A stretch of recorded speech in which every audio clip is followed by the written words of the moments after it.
안녕하세요. 정보가 세상을 바꾼다 인포뱅크입니다. 이번에 전해드릴 내용은 간펑 리튬, 포스코 SX 찜했던 아르헨티나 광산기업 통째 인수, 포스코 배터리 소재 거래소 설립 추진, 중국 운전도 낮추고 수급 안정화, 이 두 가지 내용을 가지고 한번 시작을 해보도록 하겠습니다. 여러분의 구독, 좋아요, 그리고 필요하시면 알람 설정까지 부탁드리겠습니다. 지금 제2의 반도체라고 불리는 배터리 소재에 대해서 세계 각국이 이것을 구하기 위해서 정말 노력을 많이 하고 있어요. 중국이 제일 일로 나가고 있고 한국은 그 뒤를 쫓고 있죠. 그래서 포스코 같은 경우는 배터리 소재 거래소까지 만든다라는 말이 나오고 있고, 일본도 이것을 따라서 하려고 준비를 하고 있는 상황입니다. 특히 간펑 리튬과 같은 경우는 아르헨티나 리튬 소재 기업까지 통째로 인수해버린 거죠. 그래서 중국의 리튬 1위인 간펑 리튬이 아르헨티나 리튬 업체인 리테아를 품는다라는 소식이 나오고 있습니다. 이는 아르헨티나에서 사업 보폭을 확대하고 리튬 자원 확보에 총력을 기울인다라는 것이죠. 전기차 시장 수요 폭증. 지금 전기차가 세계적으로 수요가 폭증하고 있는 상황입니다. 이제 2035년까지 유럽에서는 전기차로밖에 생산을 하지 않는다라는 말이 나왔고, 미국도 마찬가지로 그러한 이야기가 나온 상황에서 이제 전기차가 대세가 되는 상황은 어쩔 수 없는 상황. 이렇게 되면서 전기차가 대세가 되면서 전기차 배터리 소재를 구하는 것이 이제 갈등의 불이 되게 된 것이죠. 이러한 상황에서 이 배터리 소재를 구하는 것은 가장 중요한 내용이 된 것입니다. 이러한 전기차 시장 수요 폭증으로 리튬의 소비가 급격하게 늘어가게 되면서, 이러한 급격하게 늘어가고 있는 상황에서 간펑 리튬이 아르헨티나 소재 업체인 리테아를 품는 것, 이것은 가장 중요한 내용이라는 사실이죠. 이렇게 갈수록 배터리 소재에 중국 집중화가 되어가고 있는 가운데 포스코가 세계 최초로 배터리 소재에 대해서 거래소를 설립을 한국에 추진하고 있는 것으로 나타나고 있습니다. 이를 통해서 배터리 소재에 중국 의존도를 낮추고 아시아 자원 패권을 잡는다. 그리고 일본도 여기에 쫓아오려고 하는데 일본 업체까지 완전히 뒤떨어지게 만드는 이러한 상태를 만들겠다라고 지금 포스코가 나서고 있는 상황이죠. 자, 그래서 먼저 알아볼 내용 첫 번째 내용은 간펑 리튬 포스코 STX 찜했던 아르헨티나 광산업체 통째 인수입니다. 테슬라 공급업체인 중국 리튬 제조업체인 간펑 리튬은 지금 테슬라와 같은 경우는 배터리를 지금 자체적으로 생산을 하고 있죠. 그러면서 리튬도 받고 있는데 이 리튬 업체가 간펑 리튬입니다. 이 간펑 리튬은 아르헨티나 광산 채굴 회사인 리테아를 인수했다고 로이터 통신은 11일 날 보도하고 있습니다. 간펑 리튬은 9억 6,200만 달러로 리테아를 인수하고 이를 통해 리튬 자원을 확보할 계획이죠. 지금 포스코와 같은 경우도 리테아를 통해서 이 리튬을 얻으려고 했었지만 진행이 되지 못했던 상황이죠. 리테아는 광산 자원이 풍부한 아르헨티나 살타이의 두 개의 염호를 보유하고 있습니다. 살타이 보유한 두 개의 염호 프로젝트는 포스엘로스 염호 그리고 파스토스 그란데스 염호입니다.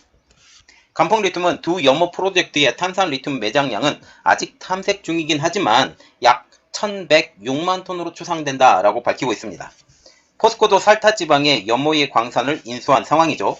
살타주 4,000m 고지대에 위치한 옴브레 무엣루토 염호를 인수한 것입니다. 지난 2018년 3,100억 원에 인수한 아르헨티나 리튬 염호의 가치가 35조 원에 이를 것으로 평가가 되고 있죠. 자, 지금 이것이 포스코가 투자한 옴브레 무에르토 염호입니다. 리튬의 매장량이 지금 한 1352만 톤으로 알려지고 있습니다. 간펑 리튬은 리테아와 함께 인터내셔널 리티오 미네라 아르헨티나 지분도 인수했습니다.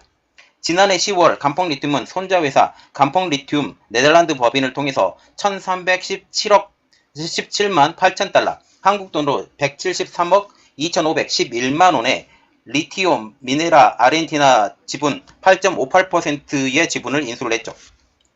인수 완료 뒤 간펑 리튬은 리티움 미네라 아르헨티나 지분 100%와 리티움 미네라 아르헨티나 산하 마리아나 리튬 연못 프로젝트 100%의 지분을 간접 소유하고 있습니다.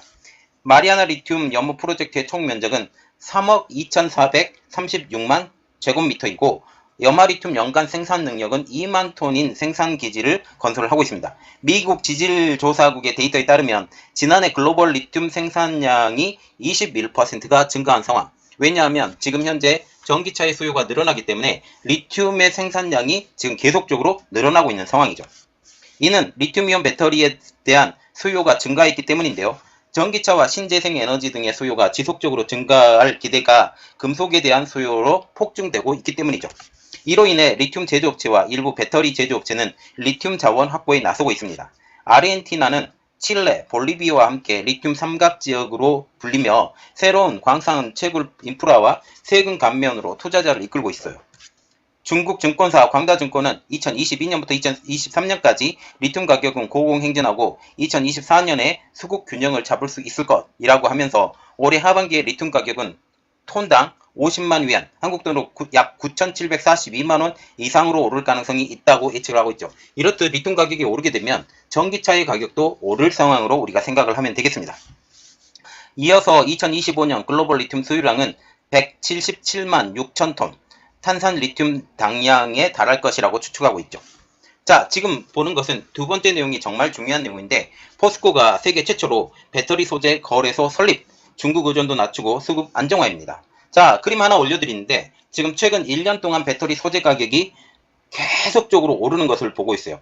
리튬 가격은 지금 469.36% 올랐고, 그리고 코발트와 같은 경우는 18.88%, 그리고 니켈 가격은 16.91%가 오른 것을 일단 알 수가 있습니다. 이것은 7월 8일 기준입니다. 1년 새에 이렇게 올랐다는 뜻이에요.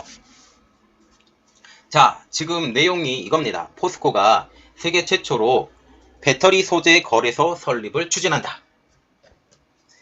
만약 포스코가 거래소를 설립하게 되면, 이것이 그리고 성공적으로 안착이 된다면 배터리 소재 수급의 안정성을 확보하고 새로운 금융시장을 통해서 이익을 낼 수 있게 될 것으로 보이고 있어요. 이 거래소가 생기면 거래소의 거래 대금에 대해서 몇 퍼센트의 이익을 가져가는 것이 이 거래소입니다. 그런데 이게 한국에서 만들어지는 것이에요. 포스코그룹은 배터리 소재를 전문적으로 다루는 한국 내 국제거래소 설립을 준비 중입니다. 설립 방법 등은 구체적으로 정해지지는 않았지만 해당 거래소에서는 니켈, 코발트, 리튬과 같은 배터리 전구체 소재의 선물 및 현물을 거래할 예정인 것으로 전해지고 있죠. 거래소 설립에는 지주사 포스코 홀딩스를 중심으로 포스코, 포스코 케미컬, 포스코 인터내셔널, 포스코 터미널 등 전 계열사의 역량이 집중될 것으로 관측되고 있죠. 해외 자원의 투자, 물류, 거래 물량 확보, 시장 운영 등 다양한 분야의 역량이 필요한 사업이기 때문입니다. 거래 자원소는 크게 두 가지로 분류가 되는 것으로 알려지고 있는데요. 뉴욕 상품 거래소와 같이 현물을 직접 거래하기보다는 선물 거래를 하는 방식, 그리고 런던 금속 거래소와 같이 다수의 물류 창구를 들고 현물 거래를 직접 하는 방식. 그래서 런던과 같은 경우는 돈 주고 돈 받기, 돈 주고 물건 받기, 1대1 교환, 그리고 뉴욕 상품 거래소는 선물 거래, 몇 달 전에 이 물건에 대해서 먼저 선점한다 라는 그런 내용이죠. 지금 포스코가 운영할 거래소 방식에 대해서는 아직 알려진 바가 없습니다. 그렇지만 포스코가 선물 거래에 더 비중을 둘 것으로 점쳐지고 있죠. 왜냐하면 물건을 직접 가지고 있어야 되는 것은 상당한 재정적인 부담이 되기 때문이죠. 전 세계 수백 개의 물류 창고를 가진 LME, 말하자면 런던 금속 거래소와는 달리 포스코의 물류 창구가 글로벌 자원 거래소를 감당할 수준이 아니다. 지금 LME, 런던 금속 거래소와 같은 경우는 세계 곳곳에 물류 창구가 있어요. 그래서 이 물류 창구를 통해서 주문하게 되면 이 주문한 곳에서 바로 물류를 쏴줍니다. 그런데 한국은 그렇지 못하게 될 가능성이 높죠. 그리고 한국과 같은 경우는 우리가 생각하는 것보다 규모가 작습니다. 그리고 선물 거래로 하기 때문에 거래소 설립에는 문제가 없을 것으로 보이고 있어요. 당장 국내에 LG에너지솔루션, SK온, 삼성 SI 등 정상급 배터리 기업이 벌써 3개나 있고, 그리고 포스코 그룹 자체로도 포스코 케미컬 등을 통해서 배터리 소재의 수직 계열화를 추진했기 때문이죠. 한국은 중국, 일본과 함께 1위를 다투는 배터리 산업국가, 중국과 같은 경우는 CATL, 비아드와 같은 회사가 있고 일본은 파나소닉과 같은 회사가 있습니다. 이렇듯 배터리만 전체적으로 보면 동북아시아의 3국이 배터리 강국입니다. 그래서 중국, 일본, 한국 이 3국이 배터리 산업 국가이자 주요 희귀광물의 소비국이기도 하죠. 그래서 국내 시장 자체만으로도 지금 삼성, LG, SK 이 세 회사가 탄탄히 받쳐주기 때문에 거래소 설립을 위한 수요가 충족하고, 그리고 중국의 자원 패권 견제를 위해서 미국과 서방 국가들의 지원도 기대할 수 있다라는 전망도 나오고 있어요. 지금 현재 우크라이나 전쟁을 통해서 신냉전 시대로 도래했다라는 이러한 이야기가 나오고 있습니다. 이러한 상황에서 신냉전 시대가 도래함으로써 지금 무슨 일이 벌어지냐? 미국과 중국과의 갈등은 더욱더 심해지는 상황. 그래서 중국의 자원 패권에 대해서 미국이 눈엣 가시처럼 보고 있는 상황입니다. 그러면 한국이 이렇게 배터리 소재 거래소를 세계 최초로 만들게 된다라고 하는 것은 이 서방 세력의 등을 업고 이 일을 행할 수 있다라는 거죠. 아울러 거래소는 존재 자체만으로도 광산가의 물량 공급 계약에서 우위를 점할 수 있습니다. 왜냐하면 그 이유가 거대한 물량을 우리가 이 캐파를 가지고 있기 때문에 너희들이 싸게 줘. 이렇게 말할 수 있다는 거죠. 한 개 한 개 회사가 각각 살려고 하면 이 캐파가 줄어들 수밖에 없는 상황. 그런데 전체 회사를 보고 한다면 이 캐파가 느는 상황이기 때문이죠. 그래서 개별 기업이 광산 기업들과 거래를 하는 방식은 과정이 굉장히 까다롭고 물량에도 제한이 있기 때문에 가격 결정에 기해서 큰 힘을 쓰지 못한다. 특히 캐파가 크지 않기 때문에 내고가 잘 되지 않는다라는 측면이 있겠죠. 하지만 거래소는 다수의 기업 거래를 중개하는 곳이기 때문에 개별 기업보다 훨씬 크기 때문에 광산과의 거래에서 주도권을 확보하기가 훨씬 쉽다라는 장점을 가지고 있습니다. 또 선물 시장은 현물의 가격 결정에 큰 영향을 미치기 때문에 가격 결정에 있어서도 유리합니다. 지금 선물로 이렇게 딱딱딱딱 주문하고 물건이 다음 달까지 얼마나 필요한지 미리 알아서 주문을 하기 때문에 지금 현물 가격을 움직이는 뒤에 그림자로도 작동할 수 있다라는 사실이죠. 이와 함께 선물에 기반한 파생상품 등이 거래되는 금융시장이 형성이 되기 때문에 국내 경제 활성화도 기여할 수 있습니다. 지금 금색거래소가 있게 되면 이것에 따른 파생상품, 특히 지금 증권회사가 이런 파생상품을 많이 판매를 하는데 증권회사의 이런 파생상품에 영향을 줄 수 있기 때문에 국내 경제 활성에도 기여를 할 수 있죠.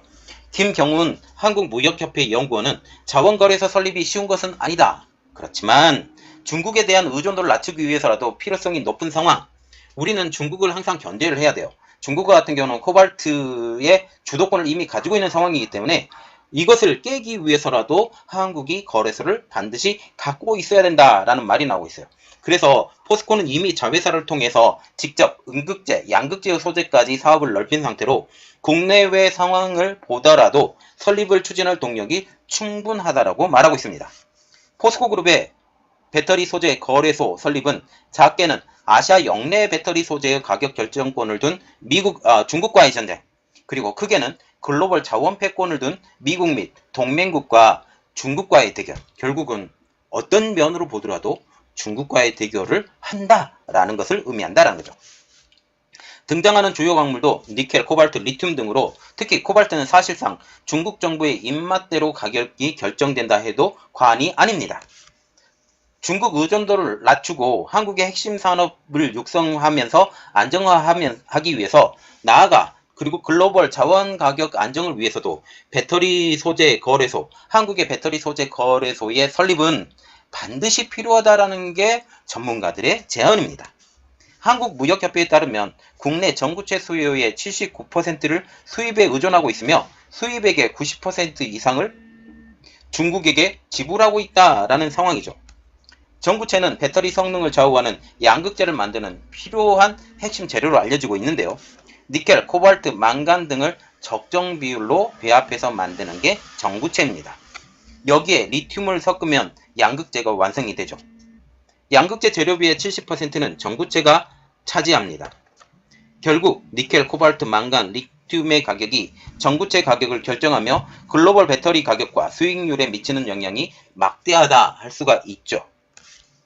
이들 주요 광물의 수급 안정성이 대외 환경의 악화로 인해서 현재 최악으로 치닫고 있습니다. 최근 전 세계적인 원자재 인플레이션, 여기에 더불어 러시아, 우크라이나 전쟁 등으로 인해 지난 3월에는 니켈 거래가 중지된 바가 있죠. 코발트의 경우 전 세계 매장량의 50%를 차지하고 있는 콩고 민주공화국의 광산 산업을 중국이 사실상 차지하면서 사실상 중국 정부가 가격을 좌지우지하고 있는 상황입니다.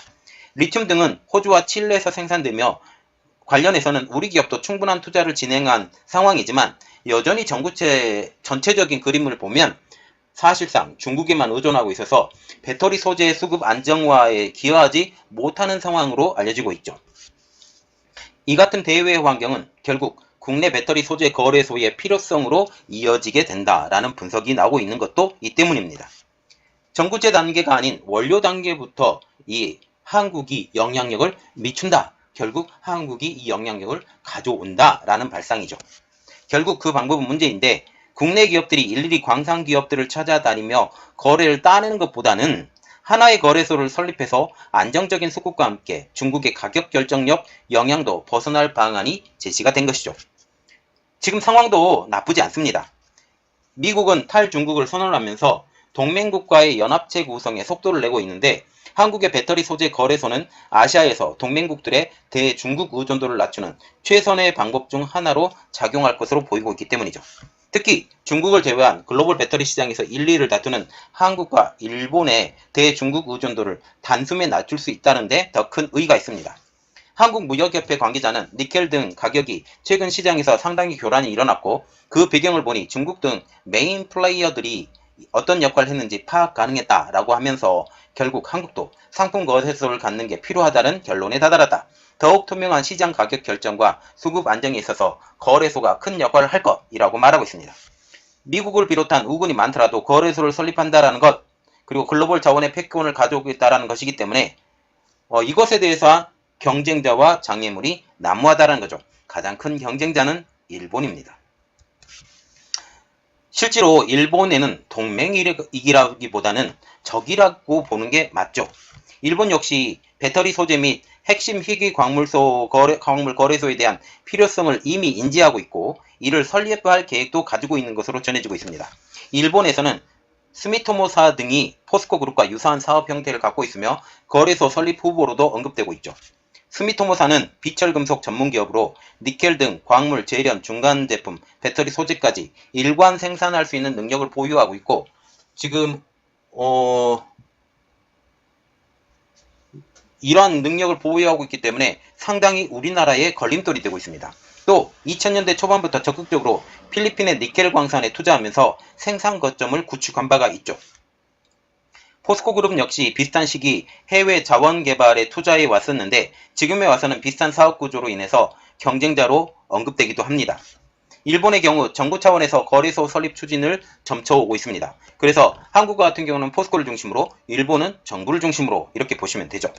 우리 정부는 거래소의 필요성은 물론 현실성을 두고 의문을 가지는 반면에 일본은 미국과 서방 국가를 배경으로 거래소 설립이 가능하다고 결론을 내린 것으로 전해지고 있습니다.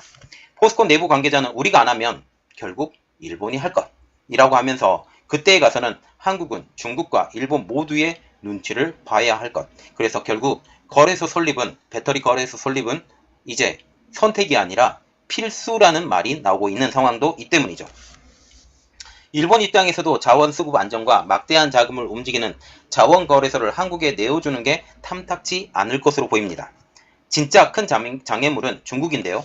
특히 코발트 시장에서의 자체 생산 물량에 더해서 세계 매장량의 50%를 가진 콩고 민주공화국의 사업권까지 지배하고 있기 때문에 시장 독점 기업과 같은 위치에 서 있는 상황입니다. 국내 기업들 역시 코발트 확보에 있어서는 중국 기업인 화유 코발트에 의지하고 있죠. 중국은 런던 광물 거래소를 인수한 홍콩 거래소를 통해서 전 세계 자원 가격을 흔들고 있는 만큼 이를 대체할 거래소의 등장을 최대한 막으려고 들 것이라는 게 무게를 실고 있습니다. 지금 LME, 말하자면 런던 거래소는 홍콩 거래소에 인수된 상황이에요. 그래서 홍콩에서 이 런던 거래소를 좌지우지하기 때문에 이것은 결국 누구에서 움직인다? 중국에서 움직인다라고 보고 있기 때문에 한국이 이렇게 자원 거래소를 만든다라는 것은 자기들의 힘이 분산되는 것을 의미하기 때문에 결국은 이것을 원하지 않는다라는 것이죠. 그나마 긍정적인 점은 이들 광물의 주요 매장지가 중국이 아닌 호주, 남미라는 점입니다. 지금 간풍 리튬과 같은 경우는 리튬 회사를 지금 아르헨티나에서 통째로 인수할 만큼 자금 여력이 충분한 회사로 지금 알려지고 있죠. 이러한 것들을 지금 중국이 열심히 하고 있기 때문에 한국은 더욱더 빨리 자원 거래소를 만들어야 되는 상황입니다. 중국은 최대 소비국이지만 최대 매장국은 아니기 때문에 자원 외교로 풀어나갈 수 있는 부분이 되는 것도 이 때문이죠. 자, 지금 보시면 간펑 리튬이 리튬 회사를 통째로 인수를 해서 세계 1위 리튬 회사가 됐습니다. 이러한 상황에서 한국은 배터리 자원 거래소를 만들려고 포스코를 중심으로 지금 하고 있는데, 이것이 빨리 해서 한국의 배터리 업체들에게, 특히 SK, LG, 그리고 삼성, 이 3사에게도 많은 도움이 되었으면 좋겠습니다. 이것을 통해서 배터리 가격의 하락, 이것을 통해서 결국은 수출도 잘 되는 그러한 일들이 벌어졌으면 좋겠습니다. 이번 내용은 여기까지 하겠고요. 저희 내용이 여러분들에게 도움이 되셨다고 생각을 하시면 구독, 좋아요, 그리고 필요하시면 알람 설정까지 부탁드리겠습니다. 감사합니다.